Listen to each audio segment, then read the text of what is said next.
we are targeting the symptoms that are constantly overlapping, neurotransmitters that are constantly involved in various contexts, and if we target the symptoms, this is where polypharmacy comes in the first place. Now, moving on to the next element is the psychiatrist, who are constantly competing with the other measurable branches of medicine, the financial motives, attempting to control the complex psychosocial situations, psychological interactions. The fourth problem that we are coming is a society that wants instant gratification, impatiently demanding pills for every symptom and ignoring the therapeutic lag, now therefore leading to incomplete satisfaction of their treatment resistant criteria, and then thereafter resulting in the several morbidities. The fifth culprit is our very own body, which obediently accepts all the poisons that we give. This accepting the connection and risking the various complex psychodynamic and psychokinetic interactions. These interactions most of the times are simply antagonistic and dramatically decrease the effectiveness of the various drugs. The final one would be the lack of organized medical referral system in our country. So these pillars in the place, a vicious cycle now begins. On a busy OP day, old man enters and there are so many medicines, and then these medicines have led to side effects, and doctors have given more medicines to counter these side effects.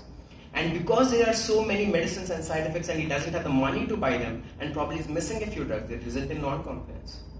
And because my OP day is so busy, I would quickly scribble down more drugs on the list because the sugars are not under control, the symptoms are not under control, therefore complicating the process. More prescriptions encourage the pharmaceutical industry more. Invariably, pharmaceutical industry is the second largest industry in the world, and no wonder every year more number of drugs are taken off the market. A review done by Mosler and in neuropsych pharmacology tells me that in 1950s to 70s, 4 drugs were taken off the market. 1980s 5, 1990s 15, and in the 2000s until now 25 drugs were taken down the market. What does this tell us?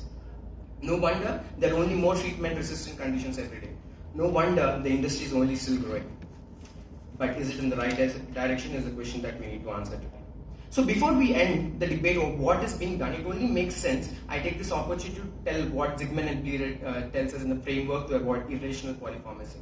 So when a very long list of medication comes, recognize the polypharmacy. Let us not get irritated and quickly repeat the medications that review the list.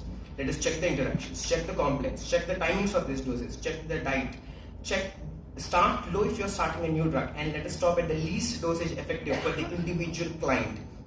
Are we taking the psychosocial factors into the consideration? Are we approaching the disease as a whole instead of the symptoms?